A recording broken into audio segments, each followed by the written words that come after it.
বাইডেনের শপথ ঘিরে সতর্ক গোটা যুক্তরাষ্ট্র। 3 রাজ্যে জরুরি অবস্থা জারি, 50 রাজ্যে বাড়তি সেনা মোতায়েন।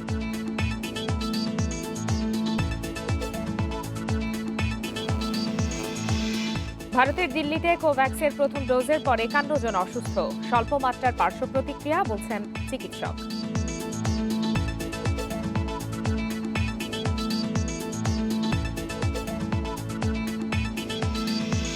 চীনের হিবেই এবং বেইজিংয়ে আবারও দ্রুত গতিতে ছড়াচ্ছে করোনা ভাইরাস। বিশ্বে একদিনে 13,000 প্রাণহানি।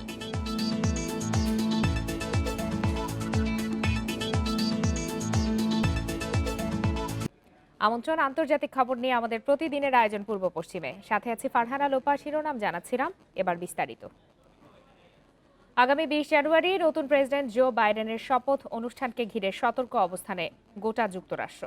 সশস্ত্র বিক্ষোভের শঙ্কায় 50 রাজ্য এবং রাজধানী ওয়াশিংটন ডিসিতে মোতায়েন করা হয়েছে বাড়তি সেনা। মেরিল্যান্ড, নিউ মেক্সিকো এবং উটাহতে জারি করা হয়েছে জরুরি অবস্থা। মার্কিন গোয়েন্দা সংস্থা বলছে 6 জানুয়ারি ক্যাপিটল হিল হামলার মতো আরেকটি ঘটনার পরিকল্পনা করছে ট্রাম্পের সমর্থকরা। নবনির্বাচিত প্রেসিডেন্ট জো বাইডেনের শপথকে ঘিরে এরই মধ্যে বিক্ষোভের ডাক দিয়েছে ট্রাম্প সমর্থক কট্টর ডানপন্থীরা। এ কারণেই বাড়তি সতর্ক অবস্থানে পুরো দেশ। সহিংসতা এড়াতে ক্যালিফোর্নিয়া, পেনসিলভানিয়া, মিশিগান, ভার্জিনিয়া, উইসকনসিনে ন্যাশনাল গার্ডের সদস্যদের মোতায়েন করা হয়েছে। শপথ অনুষ্ঠান পর্যন্ত স্টেট ক্যাপিটাল বন্ধ রাখার ঘোষণা দিয়েছে টেক্সাস। গোটা দেশ থেকে ন্যাশনাল গার্ডের সদস্যদের পাঠানো হচ্ছে ওয়াশিংটন ডিসিতে। সিক্রেট সার্ভিসের অনুরোধে এরই মধ্যে বন্ধ করা হয়েছে ন্যাশনাল মল। এদিকে করোনা সংক্রমণের ঝুঁকি থাকায় সমর্থকদের 20 জানুয়ারির শপথ অনুষ্ঠানে না আসার অনুরোধ জানিয়েছেন নবনির্বাচিত প্রেসিডেন্ট জো বাইডেন। 6 জানুয়ারি ওয়াশিংটনে মার্কিন কংগ্রেস ভবন ক্যাপিটল হিলে সিনেট এবং হাউস অব রিপ্রেজেন্টেটিভসের যৌথ অধিবেশন বসে। সেখানে প্রেসিডেন্ট পদে জো বাইডেনের বিজয় নিশ্চিতে ইলেকট্রাল ভোটের আনুষ্ঠানিক গণনা পণ্ড করতে হামলা চালায় ট্রাম্প সমর্থকরা। মারা যান 5 জন। সেই হামলাকে সমর্থন এবং সহিংসতায় উস্কানি দেয় মার্কিন ইতিহাসের প্রথম প্রেসিডেন্ট হিসেবে দ্বিতীয় দফা অভিশংসিত হন Donald Trump. Nusrat Serin, independent news. ভারতে করোনা টিকা নেয়ার পর পার্শ্ব প্রতিক্রিয়ার অভিযোগ উঠেছে। দিল্লির all India institute of medical সায়েন্সের এক কর্মী টিকার প্রথম ডোজ নেয়ার পর অসুস্থ হয়ে পড়েন। তবে হাসপাতাল কর্তৃপক্ষ জানিয়েছে শুরুতে অ্যালার্জিজনিত সমস্যা হলেও এখন তার অবস্থা স্থিতিশীল। টিকা নেয়ার পর দিল্লিতে 51টি অভিযোগ মিলেছে, তবে তার কোনোটি গুরুতর নয়। এদিকে ভারত সরকারের পক্ষ থেকে প্রথম দিন 3 লাখ মানুষকে টিকা দেওয়ার পরিকল্পনা থাকলেও শনিবার ভ্যাকসিন নিয়েছেন 1,91,000 মানুষ। অক্সফোর্ড অ্যাস্ট্রাজেনেকার কোভিশিল্ড এবং ভারত বায়োটেকের কোভ্যাক্সের ডোজ দেয়া হচ্ছে ভারতে। তবে গ্রহীতাদের টিকা বাছাইয়ের কোনো সুযোগ নেই। শনিবার বিশ্বের বৃহত্তম গণ টিকাদান কর্মসূচি উদ্বোধন করেন প্রধানমন্ত্রী নরেন্দ্র মোদী। এ সময় ভ্যাকসিনের প্রয়োজনীয় 2টি ডোজ নিশ্চিতের আহ্বান জানান তিনি।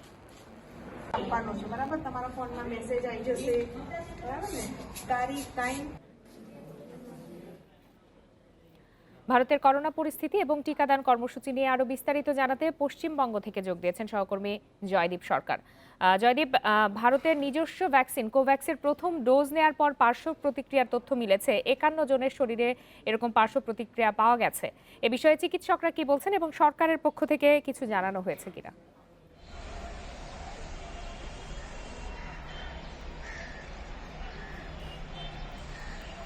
আপনাকে প্রথমেই জানিয়ে রাখি যে গতকালকেই এই পার্শ্ব প্রতিক্রিয়া দেখা দিয়েছে। মূলত কালকে প্রথম দফায় স্বাস্থ্যকর্মীদের কালকে টিকাদান করা হয়েছিল এবং সেই স্বাস্থ্যকর্মীদের টিকাদান করার পর দেখা যাচ্ছে পশ্চিমবাংলায় 14 জন এবং ভারতবর্ষের বিভিন্ন প্রান্তে কয়েকজন অসুস্থ হয়েছেন।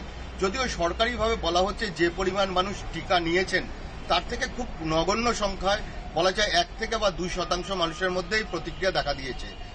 তারা যে তাদেরকে প্রাথমিক পরীক্ষার পর যেটা জানাচ্ছেন যে এরা মূলত আতঙ্কে এরা অসুস্থ হয়ে পড়েছিলেন, যে অনেকে ভাবছিলেন যে এই টিকা নেওয়ার পর তাদের শরীরে যদি ভাইরাস দেখা দেয়, অতীতে যা দেখা দেয়নি তা যদি কোনো রকমভাবে তারা যেটা গুজবে শুনছেন সেইটা যদি সত্যি হয়ে সংক্রামিত হয় তবে হয়তো তারা অসুস্থ হয়ে পড়বেন।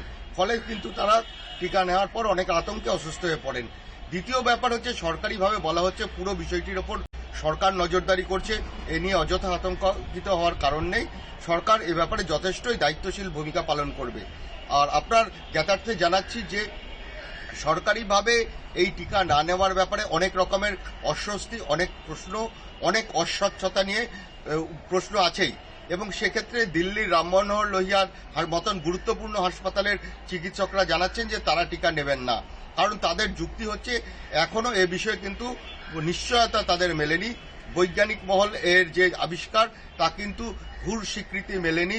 তা এই টিকা নেওয়ার পর আগামী বছর আবার টিকা প্রয়োজন পড়বে কিনা সে ব্যাপারেও কিন্তু কোনো নিশ্চয়তা দিতে পারছে না সরকার। সব মিলে একটা অস্বচ্ছতা আছে। সুতরাং এই অস্বচ্ছ বিষয় যতক্ষণ না স্বচ্ছ হচ্ছে ততক্ষণ কিন্তু তারা টিকা নেবেন না। এবং এই মনোভাবটা কিন্তু ছড়িয়ে পড়ছে, অনেক মানুষই টিকা নিতে তাদের আগ্রহ দেখাচ্ছেন না।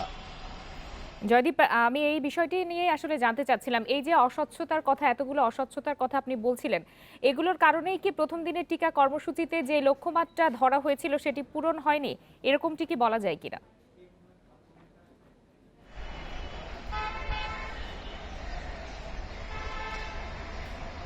হ্যাঁ, সেটা বলা যেতেই পারে। কারণ একটা টিকা দেওয়া হচ্ছে তা নিয়ে যখন প্রশ্ন উঠছে, সরকারের দায়িত্ব আছে অবশ্যই যে প্রশ্নগুলো উঠছে, যে বিষয়ে মানুষের মধ্যে সন্দেহ থাকছে, সে বিষয়ে সরকারের দায়িত্ব ছিল এ বিষয়ে পরিষ্কার করা যে এই টিকা নেওয়ার পর আগামী আর কোনোদিন এই রোগ হবে না।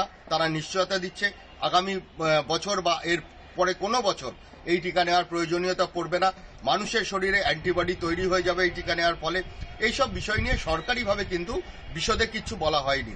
বরং সরকারিভাবে একটা কথা বলেছিল স্বাস্থ্য মন্ত্রকের আধিকারিকরা যে এই টিকা নেওয়ার পর কোনো পার্শ্ব প্রতিক্রিয়া দেওয়া হলে তার দায় সরকার নেবে না। ফলে সরকারিভাবে যে ঘোষণাগুলো হচ্ছিল তার মধ্যে অস্বচ্ছতা ছিল। তবু কিন্তু মানুষের একটা বিরাট অংশ এই টিকার প্রতি তাদের আস্থা রেখেছেন। একমাত্র ভরসা মহামারী মোকাবিলায় বাঁচার আশা, এই বিজ্ঞানের আবিষ্কার, বিজ্ঞানের ফল, তাকেই তারা গ্রহণ করেছেন। এবং হয়তো সরকারিভাবে যে চেষ্টা চলছে আগামীতে আরো অনেক মানুষ নেবেন। কিন্তু কিছু সংশয়, কিছু প্রশ্ন আছে। ভারত সরকারের কাছে সকলের প্রত্যাশা এই প্রশ্নগুলোর যাতে সমাধান হয়, পরিষ্কার উত্তর তারা যাতে পেতে পারেন, সরকারিভাবে তার ব্যবস্থা করার প্রত্যাশা সকলেই করছেন। অবশ্যই এটি আসলে সবারই প্রত্যাশা। জয়দীপ সরকার, আপনাকে অসংখ্য ধন্যবাদ। ভারত, রাশিয়া ও চীনের 3টি প্রতিষ্ঠান দেশে করোনার ভ্যাকসিনের ট্রায়াল ও উৎপাদনে আগ্রহী। এর সম্ভাব্যতা নিয়েও চলছে পরীক্ষা নিরীক্ষা। বিষয়টিকে ইতিবাচকভাবেই দেখছেন টিকা বিশেষজ্ঞরা।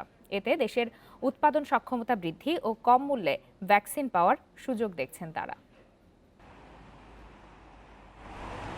করোনা মোকাবিলায় দেশের মোট জনসংখ্যার 80% টিকার আওতায় আনতে চায় সরকার।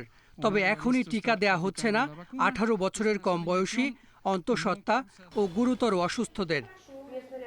সে হিসেবে 12 থেকে 13 কোটি মানুষকে টিকা দিতে হবে, যার জন্য প্রয়োজন পড়বে প্রায় 25 কোটি ডোজ।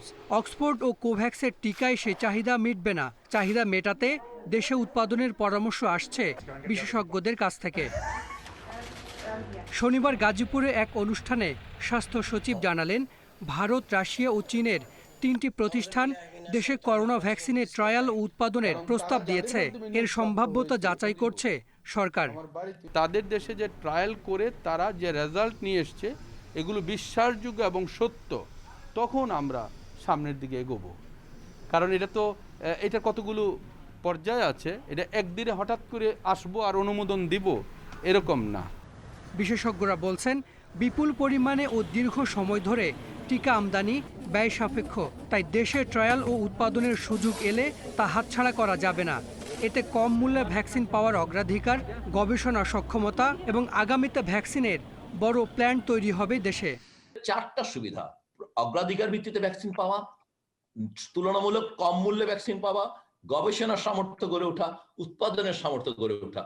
অতএব আমি অবশ্যই মনে করি যে এই যেটা 3-4টি প্রতিষ্ঠানের সঙ্গে অতি দ্রুত আসলে বাংলাদেশ ফেজ 2 এবং ফেজ 3 গবেষণাগুলোতে অংশগ্রহণ করা শুরু করবে। দেশের প্রতিষ্ঠান যেগুলো সামর্থ্য আছে তাদেরকে এবং রাষ্ট্রীয় উদ্যোগ এবং সহায়তা থাকলে আমার দৃঢ় বিশ্বাস যে বাংলাদেশ এই অর্জনগুলো করে উঠতে পারবে। বিশেষজ্ঞরা বলছেন, উৎপাদনে যুক্ত হতে পারলে ভবিষ্যতে অন্যান্য টিকাও তৈরি করা যাবে দেশেই। সামগ্রিকভাবে এর ইতিবাচক ফল পাওয়া যাবে স্বাস্থ্য খাতে। Hasan Misbah, independent news, Dhaka. চীনে আবারও ছড়িয়ে পড়ছে করোনা ভাইরাস। নতুন করে সংক্রমণ ধরা পড়েছে হেবেই প্রদেশে। দেশটির প্রশাসন জানিয়েছে আগের থেকে অনেক দ্রুত গতিতে ছড়িয়ে পড়ছে নতুন করোনার ঢেউ। করোনা ভাইরাসের ক্লাস্টার পাওয়া গেছে বেইজিংয়েও। এদিকে বিশ্বে করোনায় একদিনে 13,000-এর মৃত্যু হয়েছে। নতুন করে শনাক্ত হয়েছে 6,40,000-এর বেশি। চীনে নতুন করে দেখা দিয়েছে করোনার সংক্রমণ। রোববার 109 জন করোনা রোগী শনাক্ত হয়েছে। শনিবার আক্রান্তের এই সংখ্যা ছিল 130 জন। এদের বেশিরভাগই হেবেই প্রদেশে। চীন সরকারের দাবি, নতুন করে আক্রান্তদের সবাই বাইরে থেকে আসা। ভাইরাসের ক্লাস্টার পাওয়া গেছে বেইজিংয়েও। সংক্রমণ রোধে অস্থায়ী হাসপাতাল নির্মাণ করেছে সরকার। বিশ্বে একদিনে সর্বোচ্চ শনাক্ত মৃত্যু হয়েছে যুক্তরাষ্ট্রে। দেশটিতে প্রাণ গেছে 3,000-এর বেশি মানুষের। নতুন করে শনাক্ত 2 লাখের বেশি। যুক্তরাষ্ট্রের পর একদিনে সবচেয়ে বেশি মৃত্যুর সাক্ষী হয়েছে যুক্তরাজ্য। প্রাণ গেছে 1295 জনের, যা এ পর্যন্ত দেশটিতে তৃতীয় সর্বোচ্চ। চলমান পরিস্থিতিকে গভীর উদ্বেগজনক বলে উল্লেখ করেছেন জ্যেষ্ঠ চিকিৎসকরা। এ সময় আবারও স্বাস্থ্যবিধি মেনে চলার ওপর জোর দেন তারা। সংক্রমণ রোধে যুক্তরাজ্যে সোমবার থেকে চালু হচ্ছে নতুন ভ্রমণ নিয়ম। যুক্তরাজ্যে প্রবেশ করতে হলে অবশ্যই থাকতে হবে কোয়ারেন্টিনে। মেক্সিকোতে রোববার প্রাণ গেছে 1219 জনের। নতুন করে শনাক্ত 20,523 জন। বলিভিয়ায় 2,000-এর বেশি করোনা রোগী শনাক্ত হয়েছে রোববার। গত কয়েকদিনের তুলনায় পাকিস্তানে বেড়েছে করোনায় মৃত্যু। দেশটিতে রোববার মৃত্যু হয়েছে 55 জনের। আক্রান্তের সংখ্যা 2,500। রাশিয়ার স্পুটনিক 5 ভ্যাকসিনের জরুরি প্রয়োগের অনুমতি দেয়নি ব্রাজিলের ন্যাশনাল হেলথ সার্ভেইলেন্স এজেন্সি। তৃতীয় ধাপের ক্লিনিক্যাল ট্রায়ালের তথ্য উপাত্ত জমা না দেয়ায় এই সিদ্ধান্ত বলে জানায় তারা। এদিকে নরওয়েতে ফাইজারের টিকা নেয়ার পর 23 জনের মৃত্যু হওয়ায় বাড়তি সতর্কতা অবলম্বনের সিদ্ধান্ত নিয়েছে অস্ট্রেলিয়া। ফাইজারের টিকার পার্শ্ব প্রতিক্রিয়া বিষয়ে বিস্তারিত তথ্য জানতে চেয়েছে সরকার। ফাইজারের করোনা ভ্যাকসিনের 1 কোটি ডোজ কিনতে চুক্তি করেছে অস্ট্রেলিয়া। ইন্দোনেশিয়ায় ভূমিকম্পে মৃতের সংখ্যা বেড়ে দাঁড়িয়েছে 46 জনে। মৃতের সংখ্যা আরও বাড়তে পারে বলে শঙ্কা কর্তৃপক্ষের। বেঁচে থাকাদের সন্ধানে এখনও চলছে জরুরি উদ্ধার কাজ। যোগাযোগ ব্যবস্থা ক্ষতিগ্রস্ত হওয়ায় উদ্ধার কাজে বেগ পেতে হচ্ছে কর্মীদের। সুলাওয়েসি দ্বীপের মামুজো এলাকায় যতদূর চোখ যায় সবখানেই ভূমিকম্পের ক্ষয়ক্ষতি স্পষ্ট। ভেঙে পড়েছে ভবন, গাছপালা, বৈদ্যুতিক খুঁটি, সুপারমার্কেট। সরকারি হিসেবে কমপক্ষে 300 ভবন ক্ষতিগ্রস্ত হয়েছে। আঞ্চলিক বৈদ্যুতিক হাবগুলো ক্ষতিগ্রস্ত হওয়ায় বিদ্যুৎ সুবিধা পাচ্ছে না কয়েক হাজার মানুষ। মামুজো শহরের হাসপাতালে চিকিৎসা নিচ্ছেন 2 শতাধিক মানুষ। পাশের মাজেনে এলাকায় আহতের সংখ্যা 6 শতাধিক। আশ্রয় শিবিরে আশ্রয় নিয়েছেন 15,000-এর বেশি মানুষ। জরুরি ত্রাণ সহায়তা না পাওয়ার অভিযোগ তাদের। আমরা এখনো সরকারের কাছ থেকে জরুরি ত্রাণ পাইনি। বিশেষ করে শিশু ও বয়স্কদের জন্য এই সহায়তা খুব প্রয়োজন। 6.2 মাত্রার ভূমিকম্পের পর নিখোঁজদের সন্ধানে চলছে উদ্ধার কাজ। তবে মিলছে না কোনো সুখবর। ধ্বংসস্তূপের নিচ থেকে বেরিয়ে আসছে এক একটি মরদেহ। একের পর এক পরাঘাতে ব্যাহত হচ্ছে উদ্ধার কাজ। শুক্রবার মধ্যরাতে সুলাওয়েসি দ্বীপে আঘাত হানে 6.2 মাত্রার ভূমিকম্প। এর উৎপত্তি সুলাওয়েসি দ্বীপের মাজেনে শহরের 6 কিলোমিটার উত্তর পূর্বে, ভূগর্ভের 10 কিলোমিটার গভীরে। Nusrat Serin, independent news. শেষ করার আগে শিরোনামগুলো জানাবো আরও একবার।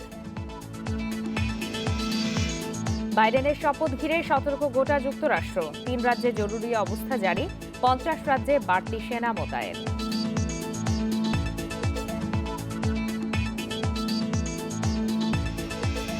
ভারতের দিল্লিতে কোভ্যাক্সের প্রথম ডোজের পর 51 জন অসুস্থ। স্বল্প মাত্রার পার্শ্ব প্রতিক্রিয়া বলছেন চিকিৎসকরা।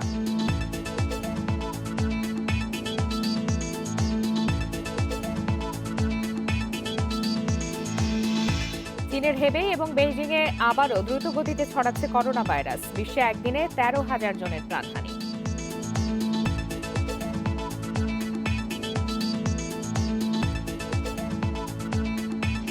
শেষ করছি আজকের পূর্ব পশ্চিম।